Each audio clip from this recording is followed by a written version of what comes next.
Mga kababayan, sa hapong ito, meron tayong nabalitaan na meron ditong isang katutubo po mga kabayan na nakatira sa magandang lugar dito sa kabundukan na may talento ito mga kabayan sa paggawa ng turutot at alkansya at iba pa. So mga kabayan, tara, puntahan natin kung paano ba niya ito ginagawa at natutunan ni Kuya.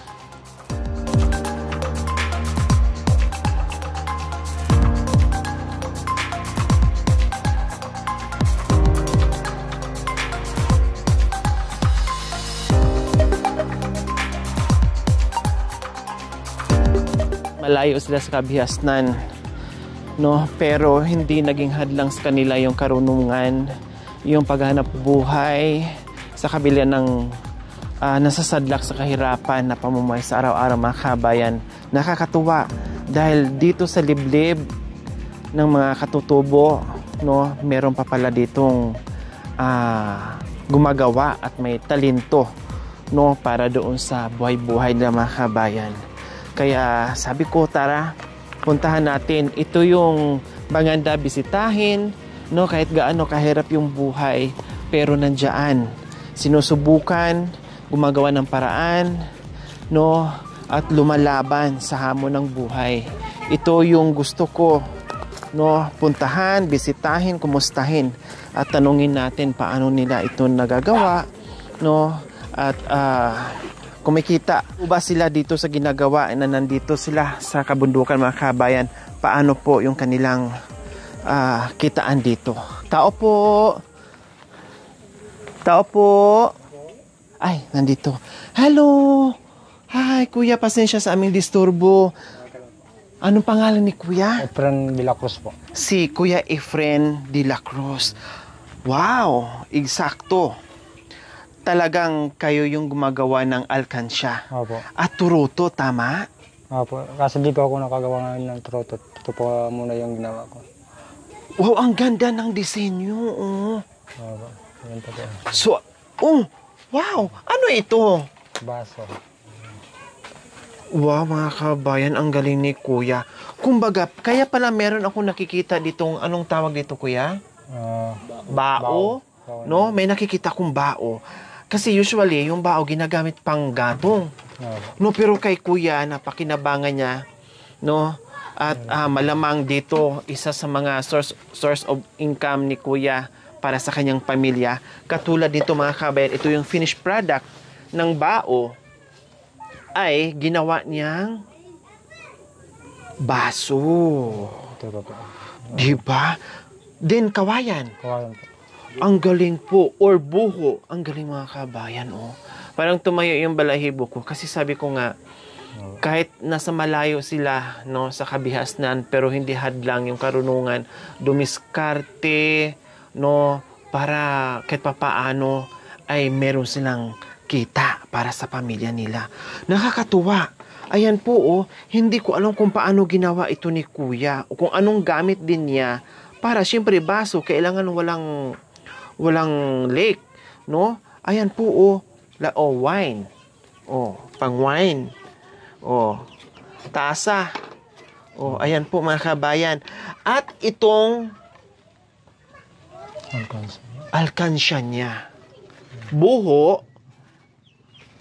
Pati ito, Kuya Efren, kayo yung naglalagay ng design, ako itong flower. Kung ano po yung nasa isip ko po, ginagawa ko po yun. Naku, Kuya Efren, kung ikaw ay nakapagtapos o nakapag-aral, hindi lang ganito yung ang magagawa mo. Yun nga po yung iniisip ko nung nag-aaral pa ako noon. Nagsisising pa nga ako nung dahil marami akong nakikita na pumupunta po ako sa ibang sana nakapagtapos ako para yung lahat ng nakikita ko magagawa ko lahat. Anong grade ka ba? Natapos hanggang grade 4. Kumbaga gusto mo mag-aral noon. Ano naging hadlang? Bakit hindi kayo nakapagpatuloy sa pag-aaral niyo? Naging hadlang po noon yung magulang ko po noon. Nung buhay pa sila kasi wala na po akong magulang. Sa Zambales po talaga ako, sa San Marcelino po. Mm. Doon ako napanganak sa San Marcelino. Kaso lang po, dito po ako nakapangasawa, dito sa Pampanga. Dito na po ako nagdestino. Tapos yan na po yung ginawa ko na po yung nasa utak ko po. Pwede ko Kumbaga, imahinasyon mo Opo, kung ano yung naiisip mo. Habang iniisip mo, ginuguhit mo. Opo. So, saan nagsimula, Kuya Efren, yung paggawa ng buho, alkansya, ng mga ganito? Ang nag-umpisa po niyan yung sa mga pinsan ko sa Olonga po. Magbibinta po sila ng mga souvenir. Dahil ako naman po, wala pa akong isip sa gumagawa ng ganito. Kaso, nung inisip ko pa, subukan kong gumawa. Baka yung ginagawa nila, baka mas, yung mas pagagandahin ko pa. Palilinawin ko pa yung mga ginagawa. Kasi yung mga ginagawa ng iba, medyo malabo. Simple lang, Simple kumbaga. lang, Yung iba nga, Kuya Efren, makaganyan lang, tapos makabutas, tama na, wala ng design. Wala yan siya. Pero sa'yo, pinaganda mo lalo. Pinaganda ko po. Para, siyempre ako naman po yung gumagawa, lalo din akong naanod sa ginagawa ko. Nagaganahan kay lalo sa ginagawa nyo, pag kinalabasan, ay maganda. Opo. Kasi pati din yung mga bumibili, kahit na sa kulay lang, Nagagandahan sila. Nagagandahan sila. Na-attract, Opo, kumbaga. yun. Lalo silang bibili. Oo, lalo silang bibili. Wow. Ako'y napahanga sa'yo, Kuya, ha? Napakatalino mong tao. Yung yan yung po yung pamagat ng ko po. Ano ang pamagat? Opo, ng Pabasa. Souvenir, katutubong, aita. Opo. So, isa si Kuya Efren sa gumagawa ng mga souvenir, pag-akyat ng mga turista dito sa kabundukan. No, tamang-tama, meron silang view deck diyan. Pwede niya itong ibenta, no, sa lahat ng umakyat, pwedeng bumili dito mga kabayan. Maganda, bukod sa maganda, no, nakakatulong pa kayo kay Kuya Efren. So ayan po mga kabayan, ay gawa ni Kuya Efren, no, ito ay siya mismo ang gumuhit niyan mga kabayan. Napakaganda. Talagang sabi nga ni Kuya Efren, kung naipagpatuloy lang niya yung kanyang pag-aaral, baka hindi lang ito yung kanyang magagawa. Higit pa. Tama nga naman. Kasi ngayon nga, meron niyo po mga kabayan, ang inabot ni Kuya Efren ay hanggang grade 4, pero nagagawa niya sa pamamagitan ng kanyang talas, ng pag-iisip, no? Dahil pag mga ganito mga kabayan, alam naman natin, no, kailangan matalas ang iyong imahinasyon para maiguhit mo kung ano yung gusto mong mangyari doon sa ginagawa mo na maipalabas mo ng maganda. Ayan, hindi ako nagkamali po mga kabayan na talagang sinadya namin puntahan namin dahil may nagbalita dito sa amin na meron daw doong nakatira, nakatutubo, na talented, na gumagawa ng turutot, gumagawa ng alkansya at iba pa. Tulad nito ngayon sa kaniyang mga finished product po mga kabayan na iba't ibang art, no? Iba-iba. Iba-iba. Tulad nito mga kabayan, ang ganda, oh. Wow, ang ganda, kuya, oh. Pwede mo siyang kahit isabit mo sa, alam mo yun, sa pintuan na kaganyan lang. At the same time, alkansya na din. No? Tapos, dekorasyon sa bahay mo. Napakagandang guhit, oh. Biro mo, ang hirap magguhit po dito mga kabayan. Kasi madulas yan. Tapos, ang gamit niya ay color pencil. Binibili ko po yan, 95. 95 isang piraso? Hindi, isang isang set po. Isang set na. Pag nagkamali po ako, tubig po yung pangbubura ko. So pag nagkamali, no, kailangan pulido yung imahinasyon mo. Kasi pag nagkamali daw, hindi basta-basta nabubura. At kung buburahin man niya, tubig ang ginagamit.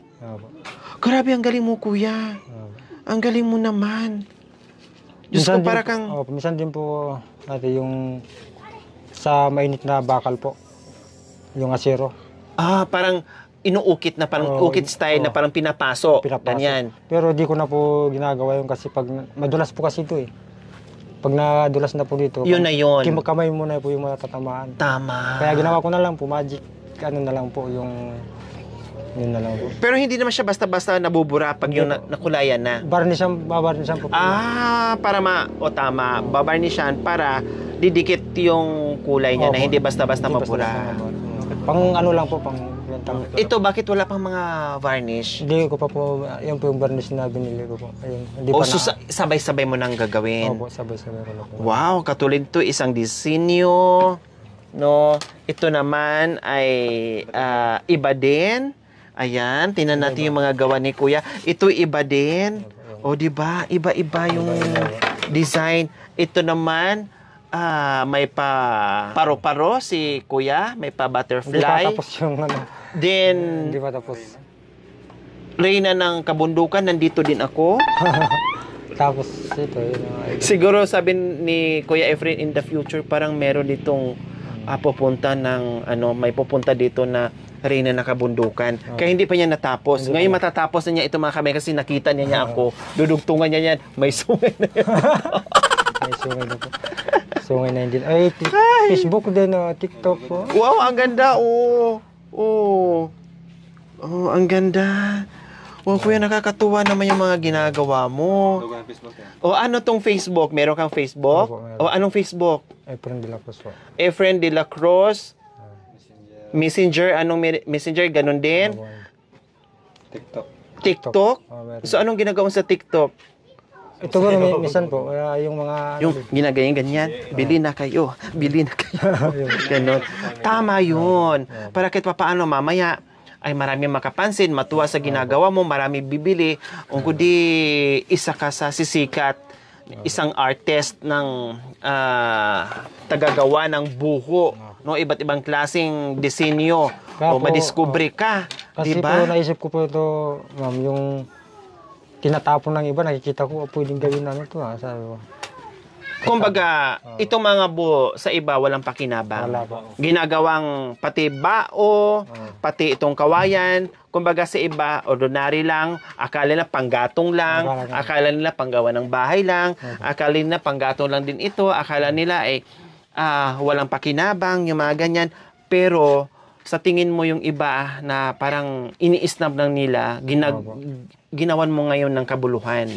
Kumbaga yung mga patapon o tinatapon, pinupulot mo o kinukuha mo, binigyan mo ng kabuluhan at ito yung naisipan mo nga gawin. Lalo pang gaganda yan pag nabarnisan na po yan. Diyos ko, Kuya Efren ngayon pangalan, ha? Kasing ganda mo na po. Uy, ikaw, Hindi. kailangan gawaan mo ako. Gusto ko dito, gawa mo ako ng heart. Kaya mo? Sige. Kuya? Opo. Kaya mo maglagay ng heart dito? Opo, kaya ko po yun. O, dringan mo ako mamaya. Kailangan may pabaon ka para maalala kita. Pero ang araw-araw. hinahanap ko ngayon, mahirap kong hanapin po, ma'am. Anong hinahanap? Pangpakintab po sa ganito. Yung hindi po varnish, yung clear po. Yung clear po na po, yung parang ginagamit sa baso na yung pang ano lang po. Glossy. Yung ganon glossy para makintab lang siya. Makintab lang siya. Kasi ginagamit po ng tao ito eh. Oo, yung sa mga furniture, siguro kuya, yung sinasabi nyo, yung pangkahoy talaga. Kasi parang maihambing siya sa kahoy eh. Kasi yung Diba? varnish po yan, hindi po pwede sa tao yan. Kasi pag naalang mo sa labi mo. Tama, kasi- yung pangbaso, yung glossy nga, yung parang pintura kumbaga, yung pangbaso talaga nagdas. Yung hindi rin mabubura. Pero kung ako kuya, hindi mo na kailangan pinturahan, mas unique, mas maganda, mas native yung dating, tapos parang vintage siya, ang ganda gamitin. Kumbaga hindi naaalis yung pagka-native niya. 'Di ba? Kailan siguro mas gusto pa niyang pagandahin, no? At hindi agad-agad masira, no? Siyempre pagbasa mo sa tubig after few years, pero matagal na panahon, no? Hindi Dahil pa- marami akong nakita na gumagamit na ganito, yung ginagawa nilang baso, ginagawa nilang kainan, pinggan, sa ibang mga katutubo, sa ibang kabundukan, ito po yung ginagawa. Hindi basta-basta masira sa tubig, Hindi no? po ito. Hindi Tama. masira po. So, ganyan po. Then, display at the same time. Pwede mong pang-display sa bahay, Opo. panggamit sa bahay, no? Opo. Kape, pwede, kuya. Oo, di ba? pinagkakapehan Kape, tubig, lahat. Lahat po. Pati ito, naranasan ko na. So, pag mga ganito, kuya, ito, buho, baso, magkano ito, kuya, Efren? Ano po yan, ganyan, 50. 50. Opo. Pwede na. Kahit sabihin mo 100, matuwa ka, bilhin mo to. Ito naman po, kung natapos na po ito, ibibinta ko na, pipresyohan ko po ng, ang 150. Kasi, pag nabili po ng isang tao po ito, ng 150, siyempre, ayaw nila ipagalaw sa Tama, gawin nilang display. Ayaw nila ipagalaw sa mga bata. O wag mong galawin yan kasi binili ko ng mahal yan. Souvenir. Tama. Parang yan, parang maingatan, kumbaga. Kasi parang hindi rin nabura yung pagka mo sa katubong ay kanito din yung Maalala ka nila. Maalala. Dapat lagyan mo ng pangalan mo rin dito, kuya. Yun na po. Suggest ko sa'yo, maganda na yung gawa mo. Ilagay nyo, by, halimbawa, by Efren Batariyes. Efren. Di ba? Para at least, alam nila kung sino, saan mo nabili yan? Ay, basta doon sa katutubong magaling gumawa ng ganyan si Kuya Efren. Huwag mong kalimutan pangalan mo kaagad, ha? Lahat ng inobra mo ay may pangalan na Efren. Para makilala ka palalo. Tapos, paano pala ito, kuya? Ito. Paano nyo po nadikit ito na ganyan? Anong ginagamit nyo po dyan? Rugby? Glue. Glue lang. Kasi ang tibay, may tiban. Kundi medyo mahal din pala, no? Kasi ang may tiban, mahal din ang may tiban. Medyo mahal din pala. Kailangan pala mga kabayan, no, para mabuo din ni Kuya Efren ito. No, may materialis din siyang binibili. Katulad nito, mahal din to. Lalo na sa ni Kuya Efren, sa sitwasyon niya, mahal din ang bumili ng ganito mga kabayan. 'Di ba? Hindi basta-basta. Magkano naman ang benta mo diyan sa alkansya mo? Ito, po ito, 150. 150. Conforme doon sa ginawa mong arte o itong mga bulaklak. Conforme sa laki. Siyempre, pag maliit, konti lang ang gamit. Pag ganito, kalaki, yan, ganito. Kasi ang lalaki na po mga kabayan, sumahal na siya. Dito, ikaw ang gumawa, Kuya Efren, by Kuya Efren. Ang alkansya, ilang araw mo itong ginugol para matapos mo itong magandang obra mo? Ang ko po, dahil nakasanayan ko na po, mga hanggang 6. Minsan makakasampu din ako isang araw lang. Na ganito? Kumusta naman ang kita mo dito, kuya? Mayroon ba nag-order sa inyo? Wala pa po. Paano mo ito binibenta?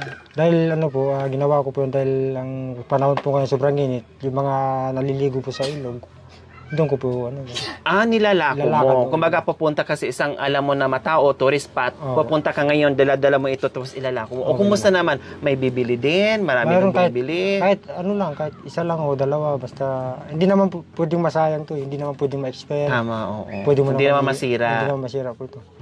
Pwede mong iuwi, o isang isang linggo, pwede mo na ibenta. Basta isang araw, hindi papalso yun. Makakabinta ka ng kahit 2-3. Si Kuya Efren ba may asawa? Meron po. May anak? 3 po. Saan sila? Ando po sa atas. Pero dito ka talaga, yung bahay mo. Kumbaga, so ayan po mga kabay, nakakatuwa sa Kuya Efren, no? Bukod sa pagbubundok na dito, pagtatanim, kung ano-ano pa man, pero nga, yung naging kahiligan niya noon, siguro nung kabataan niya, nung grade school siya, no, ay mahilig na mag-drawing, kailang naudlot nga dahil sa kahirapan ng buhay, no?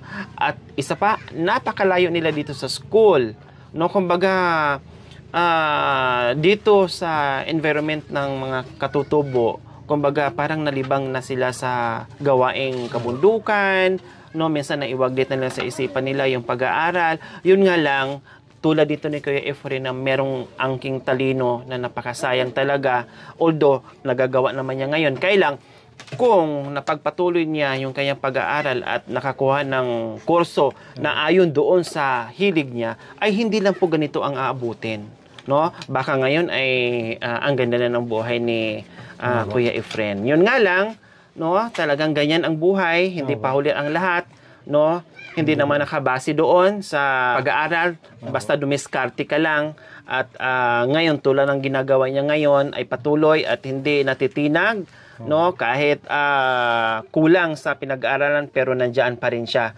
Ay pinipilit niya, no? Gumagawa ng paraan at nakikibaka, kumbaga nakikisabay sa mayroong pinag-aralan na kahit papano ay sa gugustuhan niya ay kumita din siya ng pera para sa kanyang 3 anak at sa kanyang butihing asawa?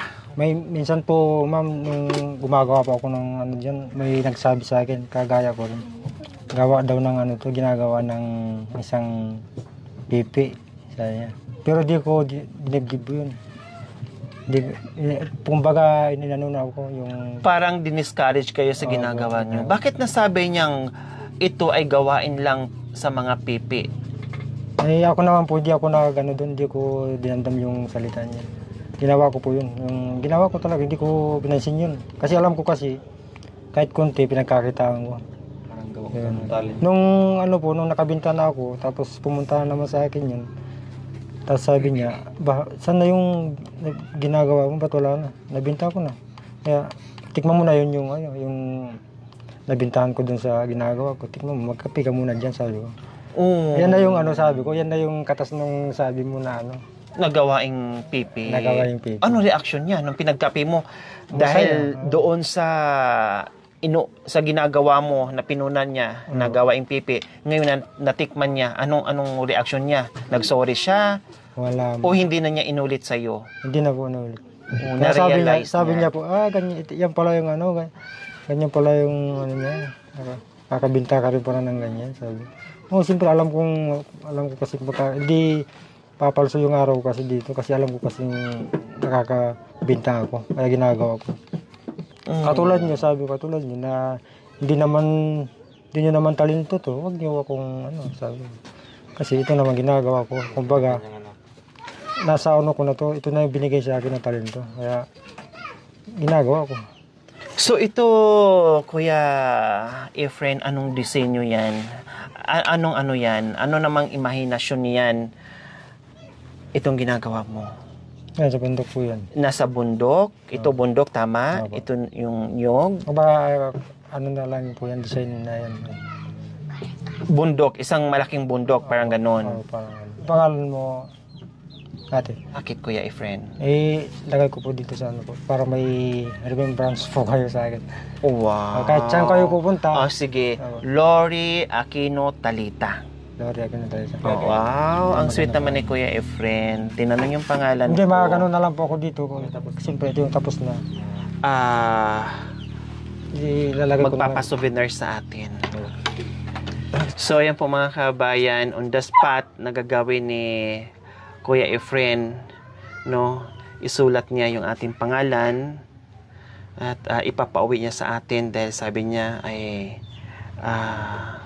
para daw mayroon tayong souvenir sa kanya. Kahit saan ka pupunta, laging alalahanin yung isang katutubong aita na nagbigay sa iyo. Alalahanin lang, Kuya, ha? Huwag naman yung kung saan ako pumunta, bit ko yan. Ay, siyempre, lagay mo Baka sabi nila, ano ba to si YouTuber na to? Lagi may dalang alkansya, siguro nangihingi. Kung saan. Hindi na, no? Kumbaga, display siya. Minsan, gumagawa din ako ng, yung kitchen, para sa design ng bag. Oh, wow. Iba-ibang po, mga pana, ayun, tapos, yung iba-ibang tunog na ilalagyan ng tubig. Kailang ang turutot kasi po mga kabayan, kaya walang gawa si Kuya Efren kasi siyempre nagagamit yung turutot tuwing December. Tama? Ano lang yun, ang turutot na yun, yung float. Yung float. Sayang no, wala kayo Kuya, no, marunong po pala kayo noon. Ano lang, ang tinutugtog ko lang doon, bali. Marunong din kayo? Mga ano lang po yun, mga Titanic lang po. Oh, wow. Sayang, Titanic lang ni Kuya. Tamang-tama, nandito sana si and Romeo. Oh. Matagal ko na pong ginagawa ito. Kaso, pag busy po masyado sa trabaho, hindi ko na po ginagawa.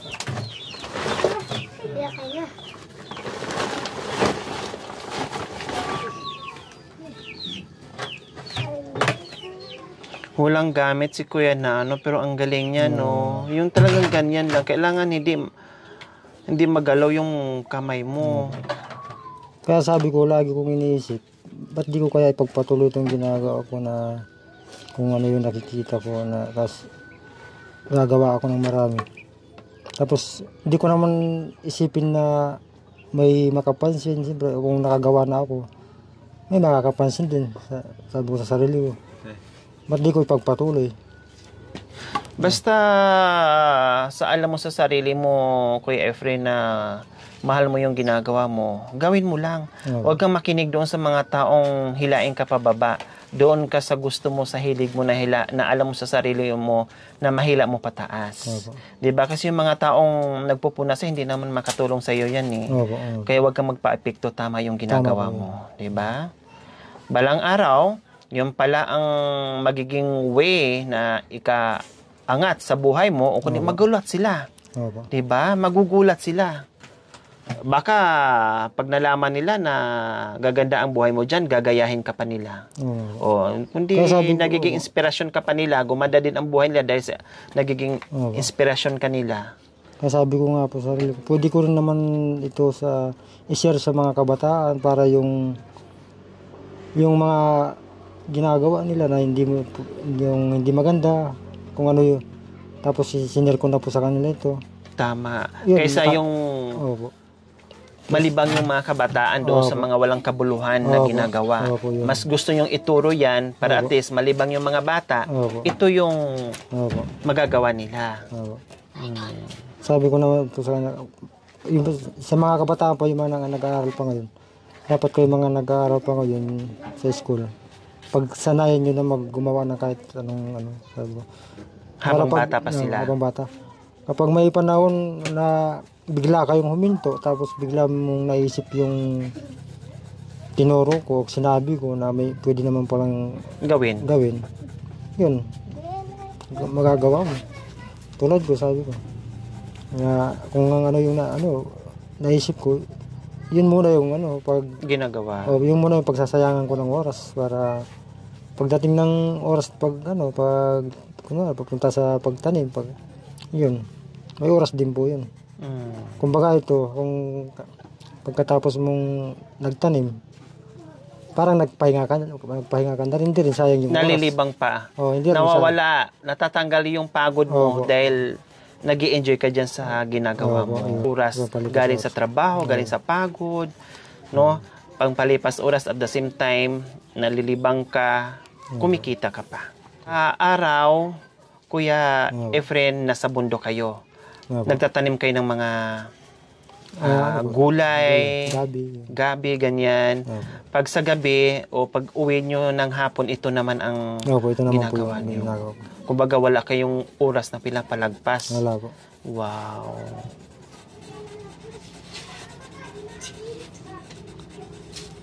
Sulat mo yung pangalan ko, Kuya. Sulat mo rin yung pangalan mo, ha? Lori Aquino Talita Love Efren. Yun ah. May itak tayo. May itak dyan ah. May itak na ni Mrs. na Kuya. Hindi naman.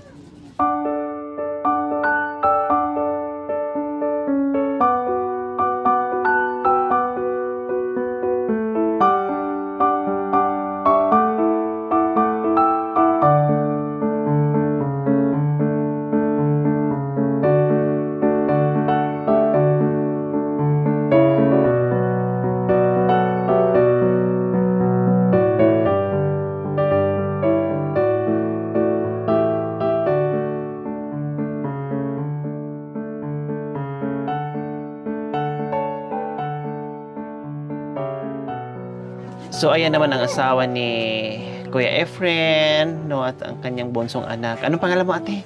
Mariet po. Maria? Mariet. Wow, ang ganda ng mga pangalan nila, no? Si Mariet and then si Kuya Efren. Ano sa pakiramdam, ate Mariet, na meron kang asawa na napakagaling gumuhit? Masaya po. Masaya ka. Nung nakilala mo siya, ganyan na talaga siya? Marunong na talaga siyang... Opo, marunong na po. Kaya siguro na in love ka, no? Kasi magaling magguhit, Hindi ko pa po alam yung ano. Ay, hindi mo pa alam. Natuklasan mo na naging kayo na. Opo. Oh. Tapos ito, nakikita mo. Ano, Kuya Efren? Pinakita ko na po sa kanya na nagsama na po. O anong sabi niya? Anong unang pinakita mo sa kanya na guhit mo? Ganito rin po. Ganito. Tapos, Tapos nakita ko po sa bininta ko po, na kumita po kung kahit konti lang. Kaya sabi niya, ganyan din pala yung ano. Nung unang pinakita niya sa'yo na ginawa niya, anong reaction mo sa kanya? Ano po? Nagulat? Nagulat po. Na marunong pala siyang mag-ano po na. Nung ano po dati po, hindi pa po ganyan yung ano niya. Yung inaano po lang ng ano, parang ano, bakal po. Yun po yung ano namin gawa po niya dati. Nagulat ka, tapos natuwa ka. Opo. Wow, sabi mo. Tapos, inano po, ano ko po siya na... Ano sabi mo sa kanya? Wala po, sinaportan ko na lang po kung ano pong... Hilig niya? Opo. Oh, wow. Siguro sabi mo, marunong ka palang gumuhit? Akala ko yung pagbubungkal lang. Bungkal talaga. Ang pagguhit pala, master ka pala sa pagguhit. Kaya pala ang galing mo magbungkal. Ayan. Ito yung mga anak mo? Opo. Wow, ang gagawat gaganda. Ang panganay? Ito po. Ayan. Margie. Tapos sumunod? Merry Chris po. Mary Chris. Tapos? Carlo po. Wow, tama na yan ha. Kasi nakadalawang babae na at Oo nga po. naka-isang lalaki.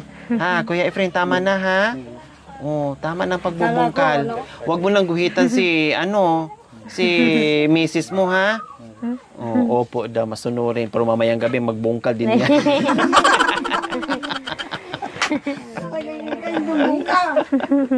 Ito nga, kahit 80 na ito, nagbubungkal ganyan. Pues siyempre ba?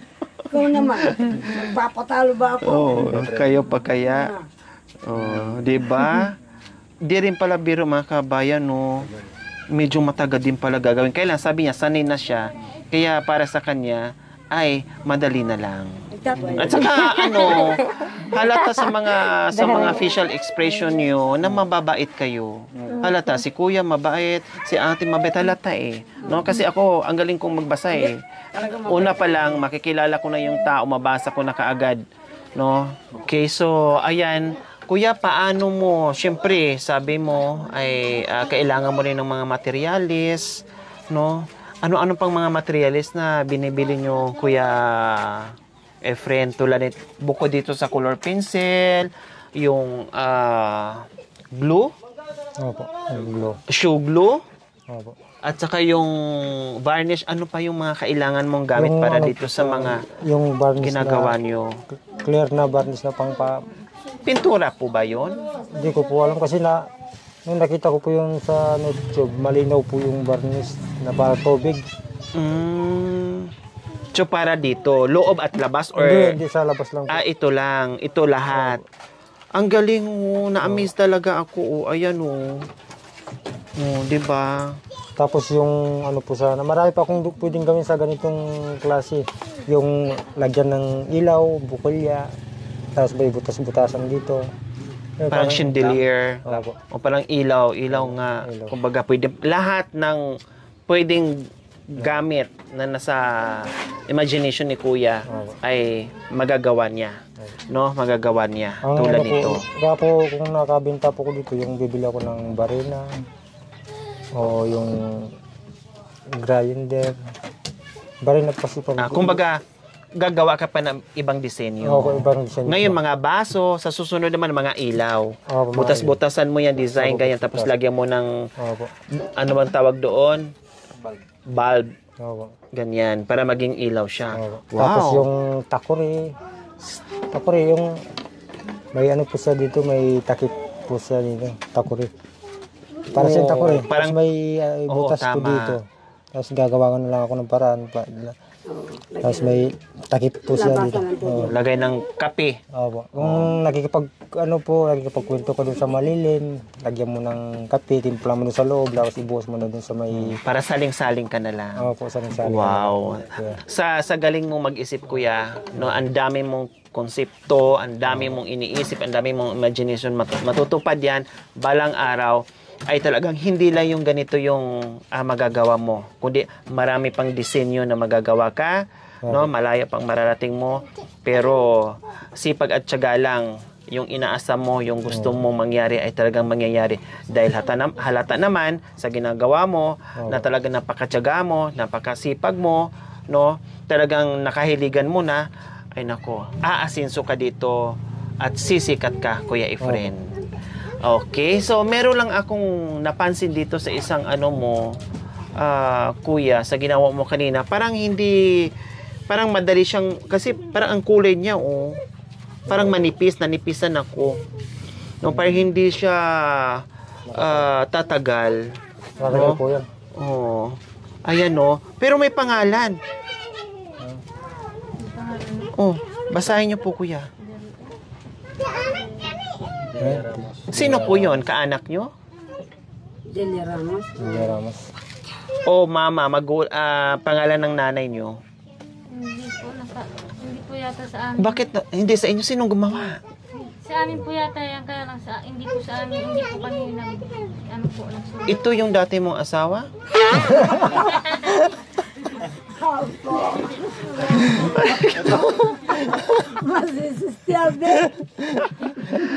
Delia Ramos, kanina ituloy yung ginawa mo. Biglang may naku, ano kayang dito, Kuya? Pwede bang maano natin to, Kuya? Masilip sa loob? Parang naging mahiwagang alkansya. Biglang nagkasulat. Baka may ano pa, baka mayroon pa ditong sulat na nakalagay. Wala kang kilala? Ate, Delia Ramos, sure ka? Nung bago mo siya makilala, wala kang nakilala na Delia Ramos?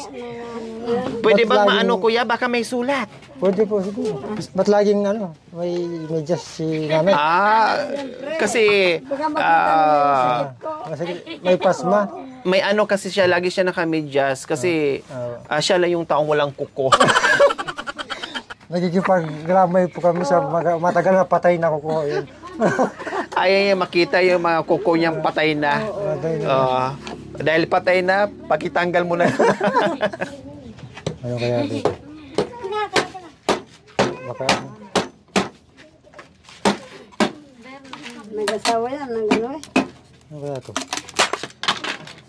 Ba! Wow! Swerte pala eh. Kaya pala may May pangalan. Nandun na pala. Meron palang biyaya. Ibig sabihin, galing kay Ma'am Delia Ramos.